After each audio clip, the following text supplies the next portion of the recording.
And guess what? I'm Minister of Health and Wellness. I have a responsibility for all of Jamaica. And in a pandemic scenario, I have to deal with, contribute to healing the world. So I really am happy to be here.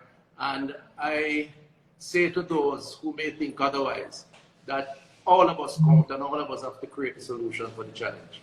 I'm happy that you raised that issue, Mr. Tufton, because one of the concerns that we are having is coming from the rural areas where we are concerned with people who is seeing this large group in the rural area and they're outside.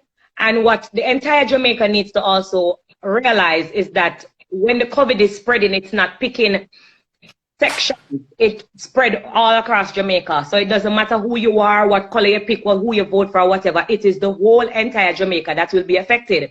So I'm happy that you raised that. So one of my first questions for you is within the rural area, what are you doing for them to get the necessary information? Because some people are saying, oh, we don't have internet in the rural area. We're not on Instagram. We're not hearing this or we're not hearing that.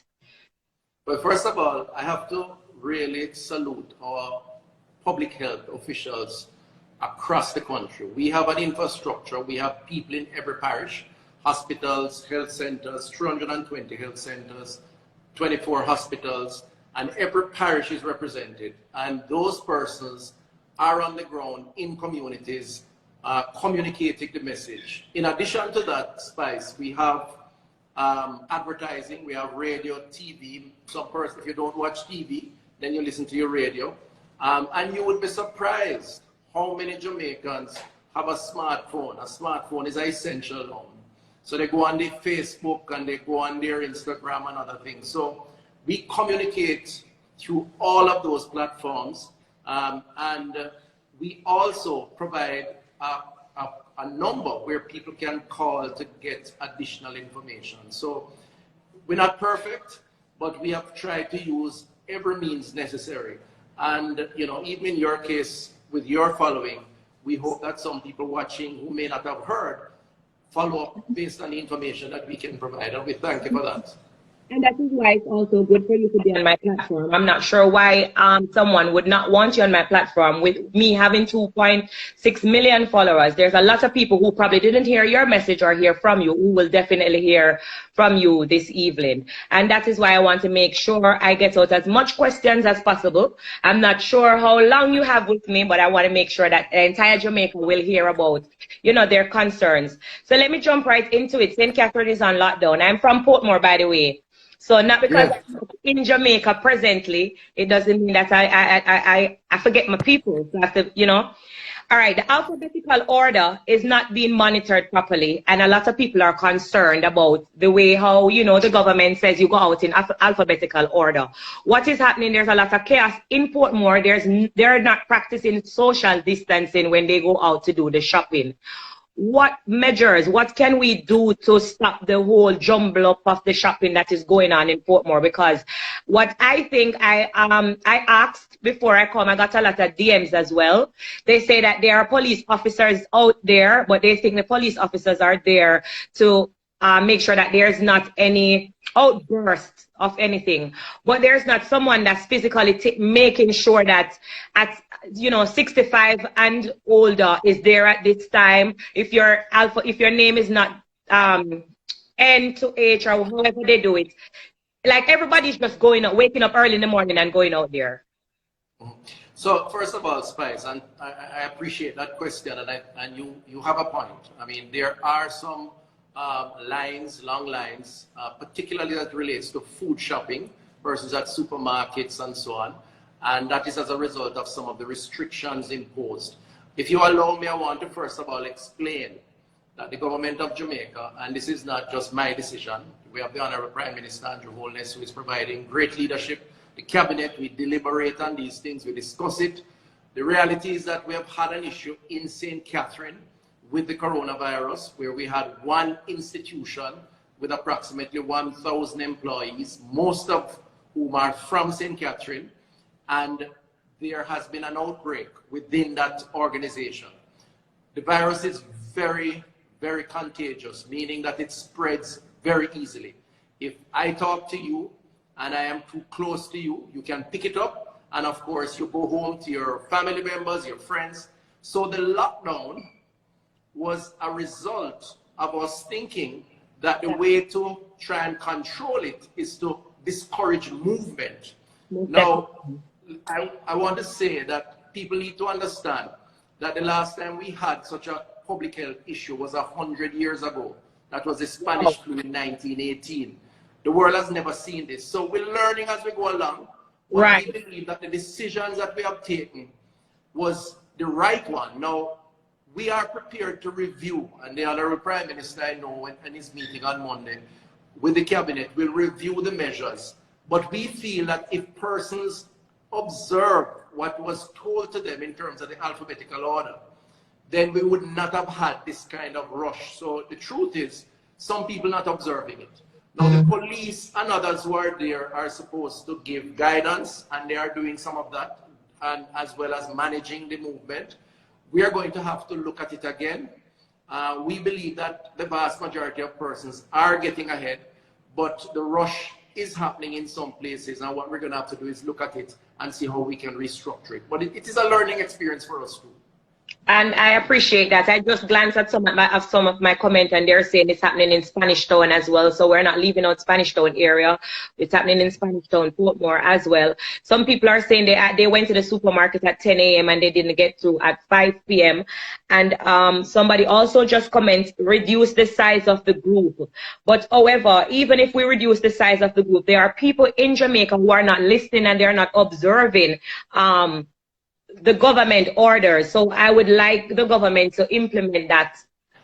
Take that into consideration. So if a police is at the supermarket to make sure that if your last name that starts with M, you're not supposed to be there, then you will be charged.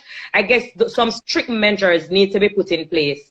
Because everybody are going to just come outside and bungle up and create a chaos, and then we're going to blame it for Una like a Una and do nothing. When the truth is, all of us are in this together. So you're just one person.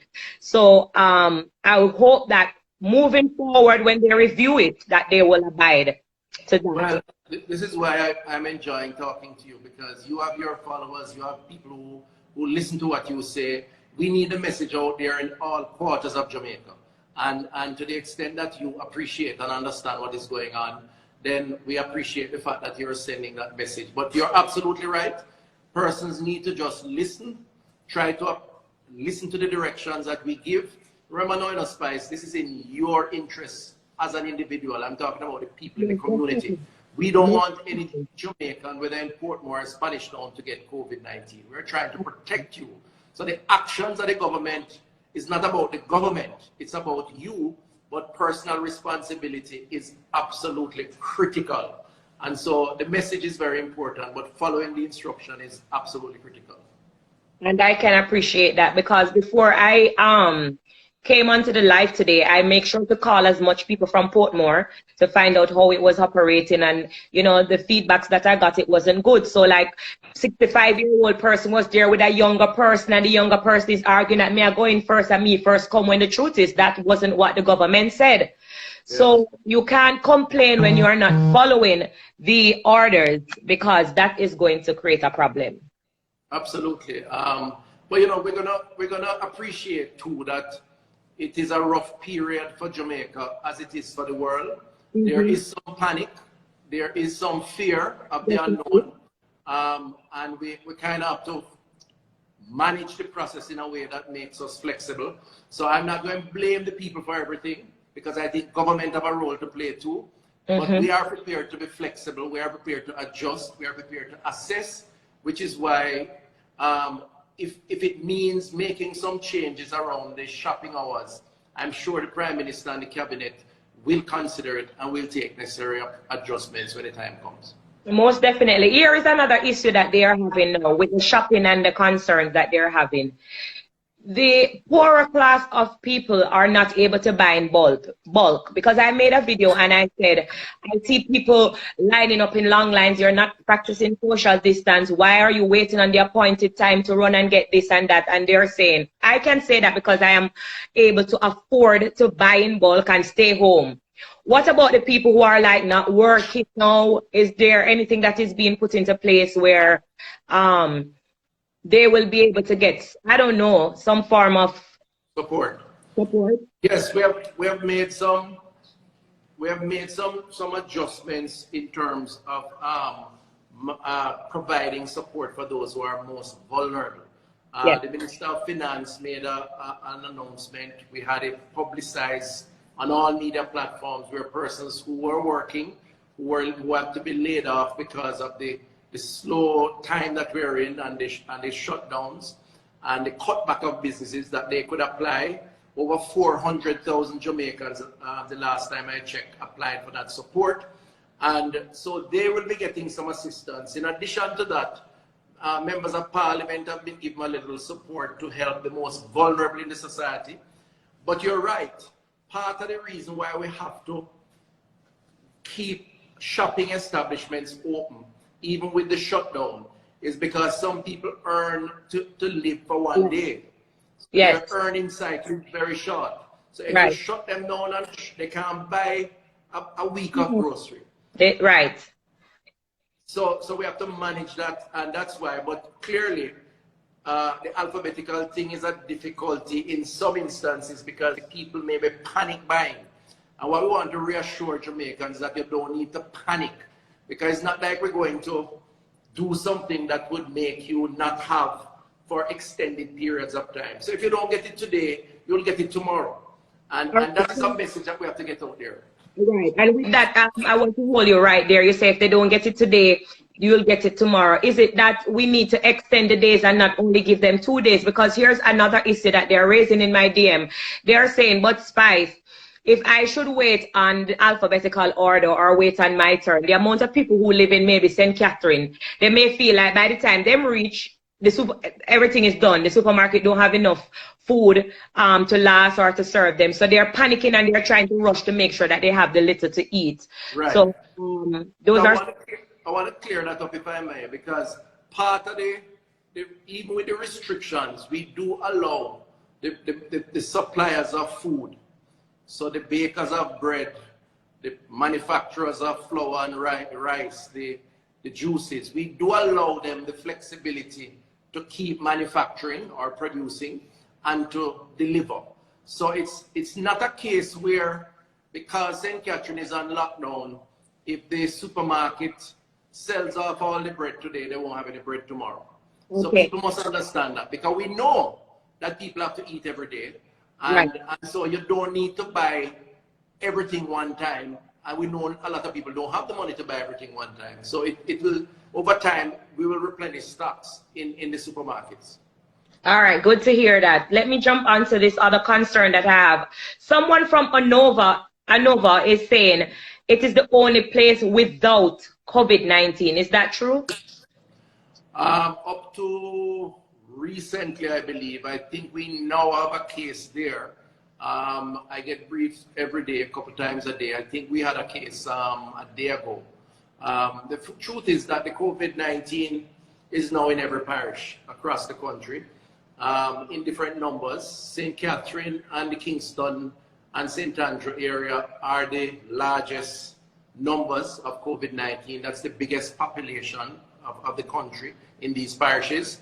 And as I said before, because we had the situation with that one institution, that call center, it has jumped the numbers significantly because a lot of the employees got the virus. And it's not just about them, because we have a lot of them, we have contacted most of them. It's about when they go home, their family members, when they go to play football, when they go to church, when they go to wherever. It spreads, so we have to keep things quiet so we can control it, which is why we have the lockdown. I was just going to raise that issue about the Olorica workers, because a lot of people are saying the people who work there in Portmore, St. Catherine, doesn't necessarily mean that they live there. So why isn't there a lockdown in Kingston area as well? All right, good question, Spice. Good question. The vast majority are from St. Catherine. I mean, I looked at the numbers. Of the almost 800, I would say about nearly 500 are from St. Catherine. Then you have the next most are from Kingston and St. Andrew. And then you have sprinklings in Clarendon and a couple other places. So while we could have locked down the other places, again, our intention as a government is not to create disruption across the board unless it is absolutely necessary. So what we're doing with the public health officers is contact tracing those people in KSA, but we felt it was so big in St. Catherine, we had to take that decision. Remember now, we had also done the same for 7 and 8 Mile Bull Bay, because that community we felt was exposed. We opened that back up. We did the same thing in Cornpeace in Southeast Clarendon. We just opened that back up. But wherever we think the virus is dominant and it is spreading, anywhere in the world you go, the approach is to stop movement for a while, identify the people who are vulnerable, and then treat those people by quarantining them or isolating them. That is how you're going to manage it. Okay, all right. Walk me through the process, because a lot of people are scared to go into quarantine. So I'm going through my Instagram page, I'm going through my DMs, I'm hearing from the people on social media. Walk me through the process, because what is happening when the government come out and say St. Catherine is on lockdown, you have a lot of people who call them family at St. Thomas, them call them family at Montego Bay. They want to move because they don't want to be locked down. And then some people who may have been exposed, like they know within themselves that maybe they went to that call center, they don't want to come in to be quarantined. Can you walk me through the process, because I'm not sure why people are feeling like it is a deadly process. What happens when you go into quarantine? Well, the first thing that people have to appreciate and understand is that quarantining, which really means just putting you in a place where you do not interact with other people. Or so it means therefore that you're not going to take them and put them with other COVID other people who have been exposed. I just want them to be clear on that, because that's why most people don't want to go into quarantine. So remember now, Spice, you can quarantine someone at their home. So you could say in quarantine at home for a month now. Exactly, right? So you can say to somebody, if you examine their home and they have a room and a bathroom access where they don't come in contact with the children or the grandparents or the wife or husband, you could say to them, and the health people will keep in touch with you, stay in that space for the next 2 weeks, because that's the time the virus takes to show. You could then quarantine also in a government institution, and we have several of them around the country. And all it means is that you stay in a room, you probably watch TV, you read a book, you listen to some music, you have your phone to make call, you have a bathroom that you can use. But the restriction, the major issue is that we don't want to expose you to others, because if you have the virus, the others will pick it up. So we're trying to protect you and protect others around you, your loved ones, your family members. And then we can also treat you if you have symptoms and signs, and then you move to isolation. Now, the difference between isolation and quarantine is that isolation is when you show that you have symptoms, you have the cough, you have the fever, you have the virus, if they test you, they put you in a hospital and they treat you so you can get better. Some people are isolated at home in countries like where you are and in England and so on, because there are so many people with the virus. They make some of them stay home and treat them at home. Right now, we don't have as many, so we treat most of our positives at hospitals. But it's not a bad thing. It's really to protect you and to get you well, and so you don't infect other people. All right. My next question is, since many people have been laid off, I think we spoke about that already. Okay. And you said that the Minister of Finance is making some support for that. Right. Do you have an interest in any PBO?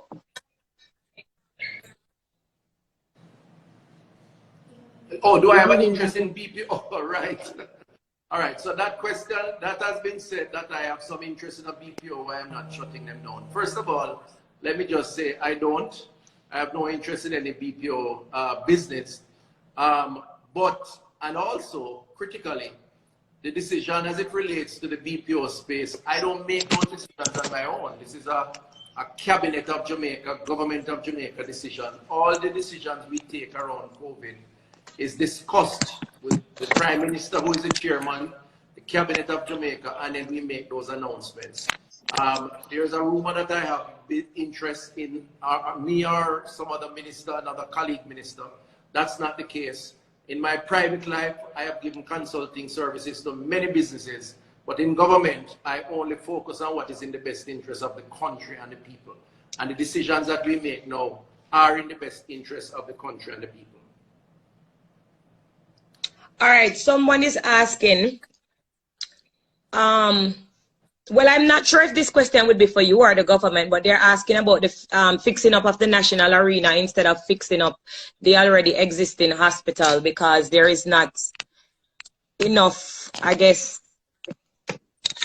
Right. I think I'm having some. Right. So what happens, Spice, is that we expect, just like in America and in other parts of Europe and the world, that a lot of people will get the virus. As I said to you before, that this virus, the last time the world saw a virus like this was in 1918, the Spanish flu, and the Spanish flu killed 60 million or more people across the world. The way they had to deal with it was the same thing we're doing now. Social distancing, staying aware, shutting down, stopping movement.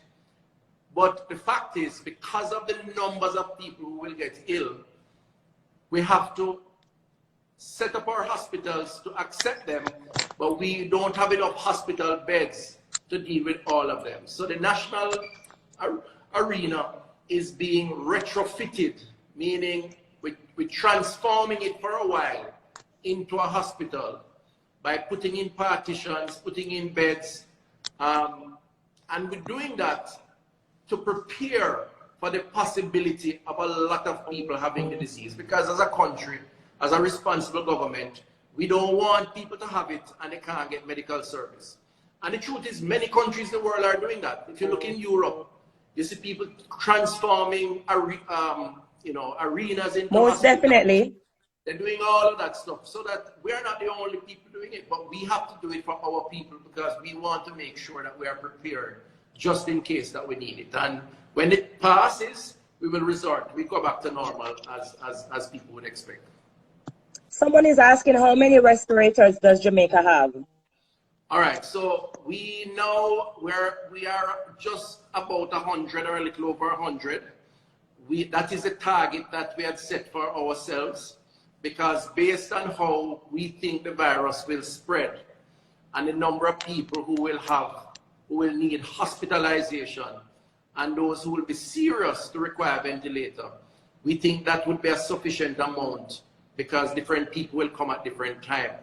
Now, bear in mind, Spice, and I want to say that to Jamaicans and to your listeners, most people who get COVID won't need hospital. You know, next year this time, I believe COVID is going to be like the flu. There's likely to be a vaccine, and you get the vaccine just as how we used to get it. You build up your resistance. The population will have resistance because it's moving through the entire world. So you get it, you take medication, you get better. Even now, most people who get it don't need hospital, but those who need hospital, you're going to find a percentage of them that need it because it is severe. And those are the people we describe it as comorbid condition, meaning they are hypertension, diabetes, cardiovascular disease, cancers, and they are being treated for cancers. People over 65 whose immune system is weak. Those we call the vulnerable groups. So we have to try to protect them, because if they get it, which is why we say to the BPO call center, the young people who work in there, you may be good if you get the virus, but when you go home to grandmother and grandfather, it's going to be difficult for them because they are not as strong as you are, which is why we have to manage those people and have the hospital service ready for them.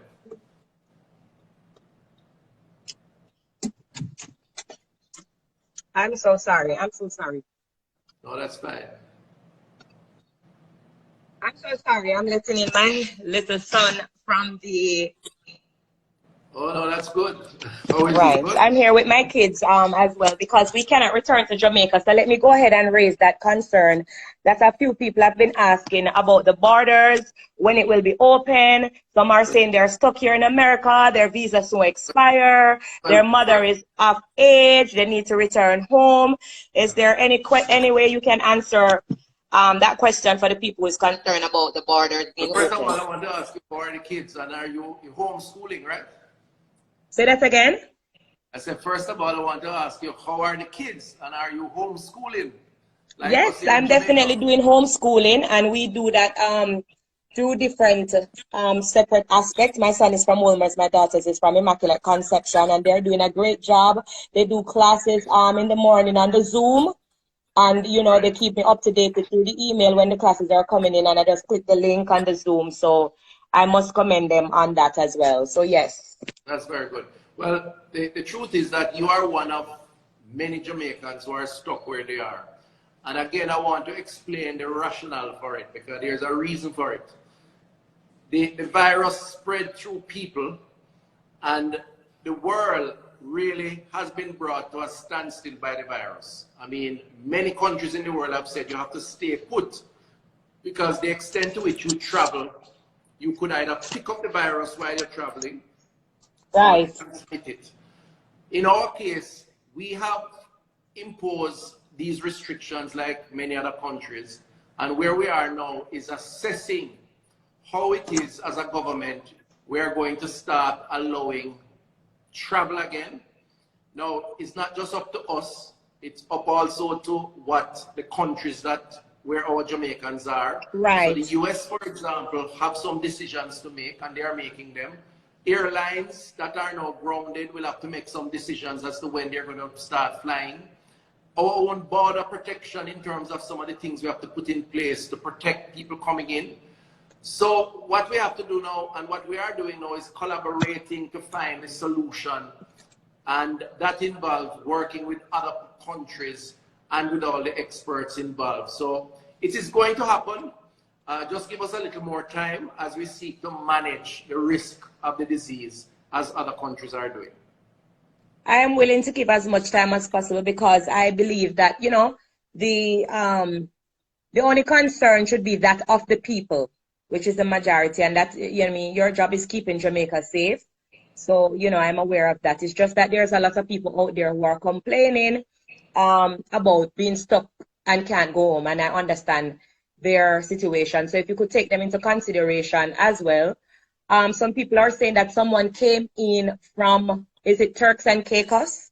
And Right. they were tested positive for the COVID-19. So Right. they are now raising some concerns of why this person came in from Turks and Caicos and they are not being allowed and they are Jamaican citizens. Right. So in this case, and I'm happy you asked the question because it is on the media now.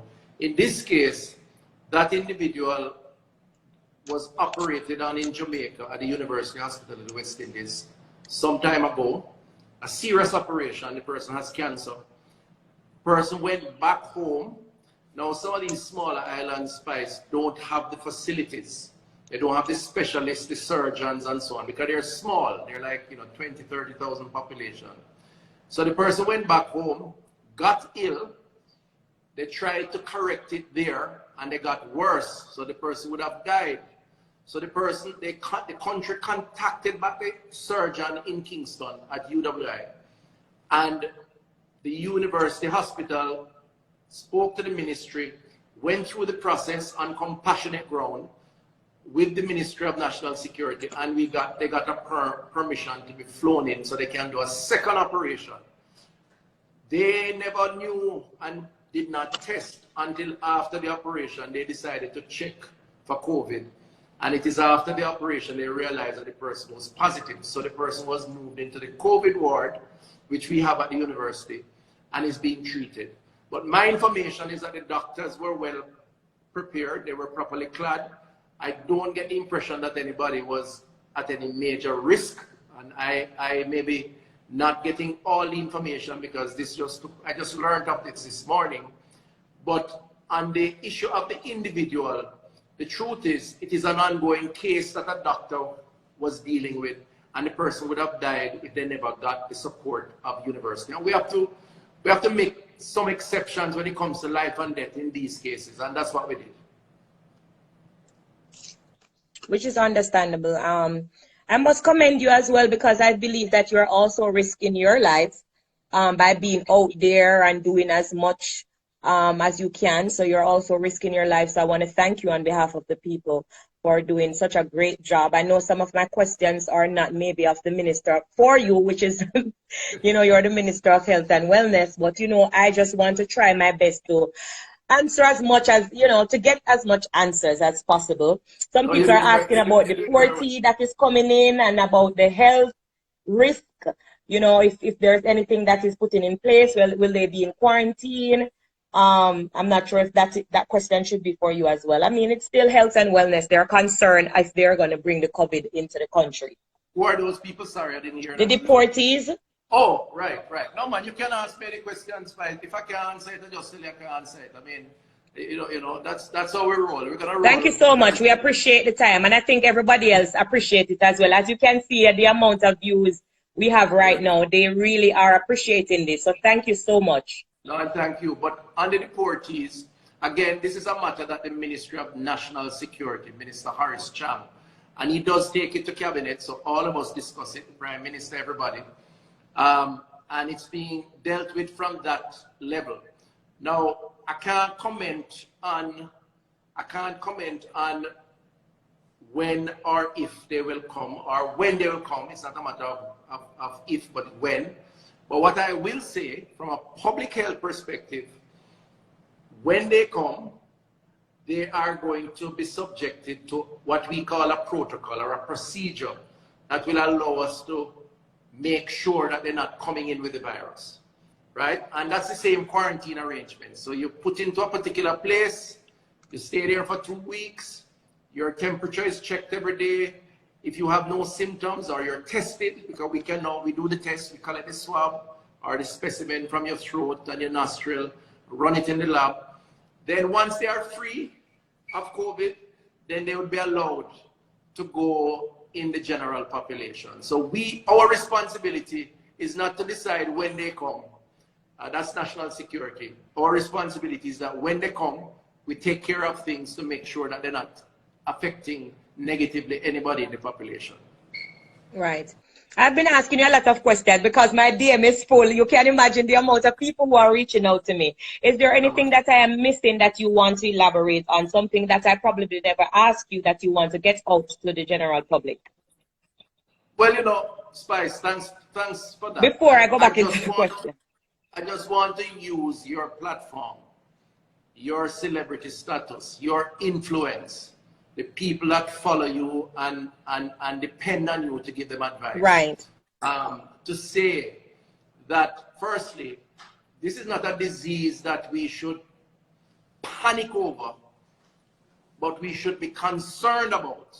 So we should always say, think about it, that is something that we're going to have to work to overcome. Everyone counts. All hands on deck. No individual, no group can solve the problem. And so it is so important that we remember the personal responsibility. And the message is always out there. It's about keeping your sanitization, hands, washing hands with soap, the sanitizers, and now is the time where you must do it every time you move and every time you touch something. So you buy a little stack and carry it with you. The social distancing, 6 feet apart, so you're in a group. You must understand that the virus is transmitted based on close contact. So deal with that. We can't, the police can't enforce that to the full.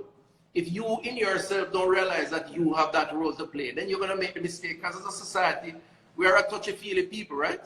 We love interacting. We love the vibes that we build when we're together. And that's not a bad thing. But now is the time to understand that we have to change that approach to solve the problem. So even a little hug up and the kiss on the cheek. All of that has to change. That is good, and that shows friendliness and warmth. We can't do that now because no is not the time. Exactly. So we have to take a break from that. And then finally, you know, when the government issues some advice about, you know, the lockdown or the curfew and so on, we don't do it to hurt people. We do it to actually protect people. Because we have seen, Spice, you have seen it, I'm sure, countries that not managing it properly. And you have seen the body bags, the deaths, the devastation, the sadness. We don't want our grandmothers and grandfathers or parents Not or at all. friends to suffer. So my advice to the population is that we're going to have to hunker down a little bit, work together, follow the instructions, be orderly. You know, sometimes we kind of get a little indiscipline as Jamaicans, you know that, right? Right. Get rid of the indiscipline this time around, and let us try and overcome this. But finally, and very importantly, I have no doubt that we're going to get back to normal and do very well as a people, because we're a strong people and we can overcome and will overcome. I want to just correct something, by the way. There's no COVID in Hanover. Somebody just told me. I was thinking of another parish. So you're right. There's no COVID currently in Hanover. No COVID case. Okay, great. Because this person left a long message on my social media with her concern about Hanover. She said, if we can't lock down Hanover, nobody can come to Hanover. Is there anything that can be done where, you know, people traveling to them family and stuff, since as the virus is not there and we are trying to eliminate the spread of the virus? Can you close certain areas so that people don't go into the area? Like if you're not from Hanover, you're not supposed to be in Hanover. Well, you know, can I tell you, in some countries, and I can't rule out that that won't happen in Jamaica. Again, it's not my decision alone, the Prime Minister and the Cabinet. But in some countries, they shut down entire states. I mean, there are places that, in New York, you know, places that were once very busy that they just shut down. So it's not impossible to say shut down the whole country for a while. But of course, we have to make provisions if the Prime Minister and the others were to do it. Because as we said earlier, people still have to eat and they can't shop for an entire week.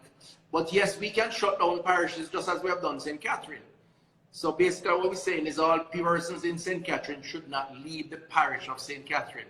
We could do it for Hanover, we could do it for St. James or anywhere else, or we could do across the board, or we could do just a community like we did Bull Bay, 7 Miles, and Cornpeace in Clarendon. Because what they are saying, they don't want you guys to wait until the suddenly to lock down the place, just as when, you know, a person may reach to expose everybody. If it's not there, then it's possible that you still can lock down the area so that it does not go there or continue to spread. So maybe you could raise that concern. That's an intelligent question, whoever asked it, because the truth is, the medical team, the doctors who assess and analyze the situation will tell you that even though you don't get a lot of cases, the virus lags for about 2 weeks. So the virus could be under the surface, spreading.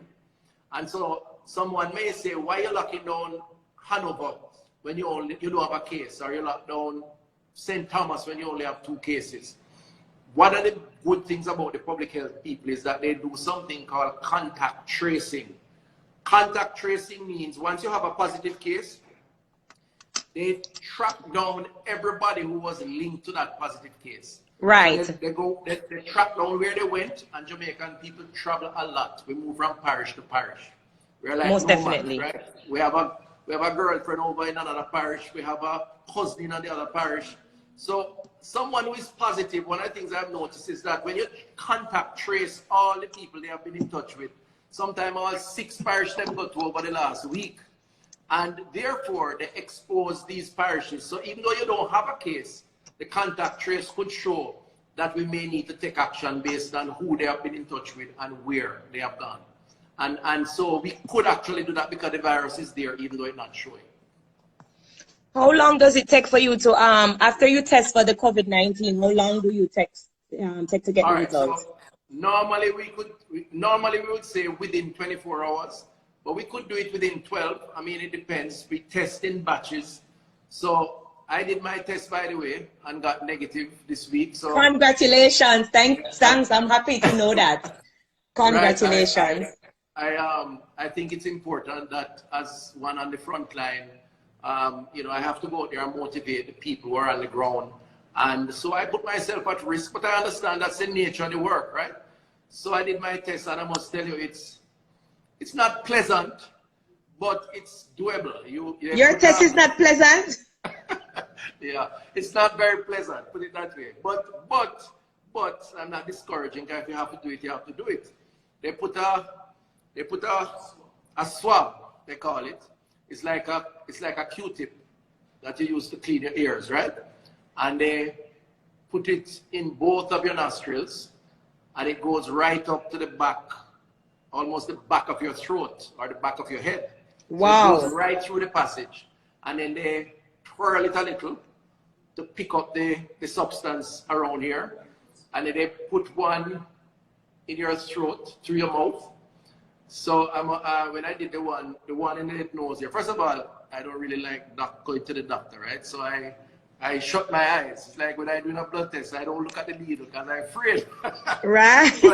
but I mean, when they put it and it hits the back, you know, the nurse said to me, I just want to tell you that you're going to see twinkly stars when it touches the back. It wasn't that bad. It wasn't that bad. But it was a little uncomfortable. It sounds like it bad. It sounds bad to me. So because I don't want to reach to that stage, I think it's best me stay home so that I don't have to be but you know, exposed. The staff, the nurses and doctors are amazing. Our Jamaican. I'm so proud. Can I tell you how proud I am? Let's talk about the people who have recovered, because you have a lot of people who have also recovered. So I want to commend the frontline workers and all the nurses, doctors, everyone in Jamaica. I am extremely proud of the work that they are putting in. So let us talk about the recoveries. And I also have a question I don't want to forget. Meanwhile, you're talking about the recoveries. I want you to also elaborate. When we see, they say Jamaica now has 160 cases and 25 recovered. Is it that I must take away the 25 from the 160? Right. So when we track the 100 and odd cases, and that is all. And that would be the total amount. That's the total amount that have gotten COVID. Okay. Recover we keep as a separate category. So we have just over 20. I think it's about 21 or 22. I need to check, but it's over 20 recovered.